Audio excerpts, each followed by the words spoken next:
जय गुरुदेव। मेहनत करो तो फल सामने आएगा।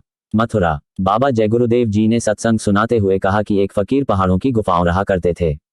बहुत समय से साधना कर रहे थे। साधना करते करते उनको सिद्धि प्राप्त ही गई। सिद्धि प्राप्त होने से क्या हुआ कि वो जो कुछ कहते सिद्धियां कर देती। उनके यहाँ आने वालों की भीड़ जमा होने लगी। साधना करने वाला साधक अगर होता है और अगर वह गिरने वाला हो तो महात्मा संभाल लेते हैं। संत मत के रास्ते में ये सिद्धियां विद्धियां कुछ नहीं। संत मत का साधन उल्टा है। जिधर से आए हो उधर उलट जाओ। अभी तो आप पीठ किए हुए हो, तुम इसी दुनिया में जकड़े हो। जरा सा इधर आप ठोकर मारो। इतनी चेतावनी के बाद भी तुम इसी में जकड़े हो। सार तो अंदर है, जब तक वहां नहीं जाओगे सार नहीं मिलेगा। एक महात्मा जी उस फकीर की तरफ से गुजरे। उन्होंने फकीर को समझाया कि क्यों अपनी कमाई खो रहे हो, आगे चलो। फकीर को बात समझ में आ गई और वो अपनी साधना में लग गए। अब उनके यहाँ आने जाने वालों की कमी होने लगी, क्योंकि उन्होंने अपनी शक्ति को खर्च करना बंद कर दिया। तुम्हारा भ्रम है, खाने पीने के प्रेमी सब होते हैं, गुरु प्रेमी तो कोई विरला होता है। गुरु ने सच्चा नाम दिया कि इसी को पकड़ कर तू वापस अपने घर चल। वासनाएं झूठी हैं, जो चीज नीरस है नीरस रहेगी। ये बस आपका भ्रम है कि हमें रस मिलता है, उसी में लगे हुए हो। अगर रस मिलता होता तो तुम निराश और दुखी नहीं होते। गुरु की महिमा कोई नहीं कर सका, न कर सकता है और न कर सकेगा। हमको ये जानने की जरूरत नहीं है कि वो कौन है। एक बार परख लिया फिर बार बार क्या डावा डोल होना। जो वह कहें वह करो। लेना देना पाप पुण्य का है, अगर कर्म नहीं है तो कोई कुछ नहीं कर सकता। जीवों को उठाना है कीचड़ में से तो झुकना तो पड़ेगा ही। अगर ऊंचे गैदों पर बैठ गए तो जीवों को कैसे उठा सकते हैं।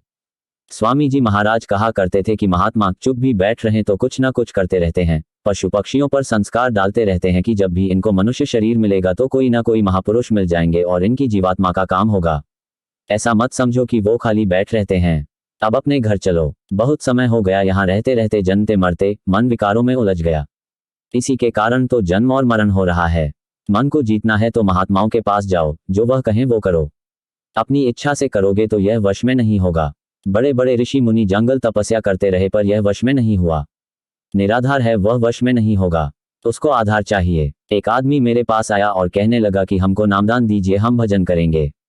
उसको नामदान दिया। 2-4 दिन भजन में बैठा, फिर मेरे पास आया और फिर कहने लगा भजन किया पर मुझे कुछ नहीं हुआ।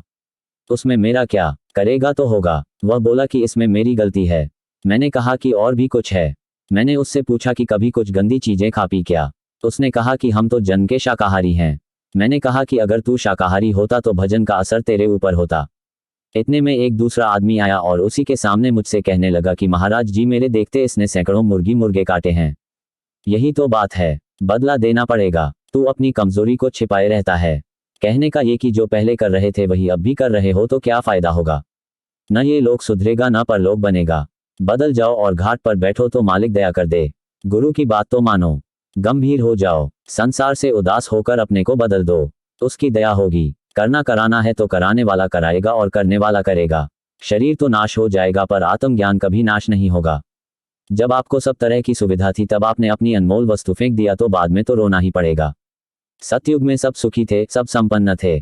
उसी में फंसकर तो आपने अपनी अनमोल वस्तु फेंक दी तो अब क्या मिलेगा। अब तो चारों तरफ से आप परेशानियों से घिर गए। काल के देश में अज्ञान ही है। चाहे जितनी आप पहलवानी करना चाहो, बुद्धि की पहलवानी कर लो, पर यहाँ मिलने वाला क्या है। राजाओं का वक्त था, उनको क्या, लड़ाइयाँ करते रहे। जब उनको कोई फकीर मिल गया और समझाया कि तू क्या करता है, राजा तो प्रजा की रक्षा करने के लिए होता है, तूने खून खच्चर कर दिया। उनको बात लगी और सब कुछ छोड़कर जंगल की ओर भागे। महात्मा ने कहा कि जंगल जाने से कुछ नहीं होगा, महात्माओं की खोज करो और उनकी बात मानो। जब राजा ने ये किया तो महात्माओं की दया हुई और वह फकीर हो गया। सोच समझ कर मांगो। जरा जरा सी चीज के लिए तुम रोते हुए मांगने चले आते हो कि 16 साल शादी के हो गए, बच्चा नहीं है, बच्चा दे दीजिए। जिसे बच्चे हैं वो रो रहे हैं। यह नहीं कि भाग्य से रास्ता मिल गया, गुरु मिल गए तो अपने जीव का काम करे। गुरु के चरणों में बहुत लाइट है, उसको पकड़कर काल को हरा दो। वह अब कुछ नहीं कर सकता क्योंकि तुम्हारे सारे कर्मों को लाइट ने साफ कर दिया। चरण क्या है, शब्द है, वह पकड़ लो तो काल कुछ नहीं कर सकता।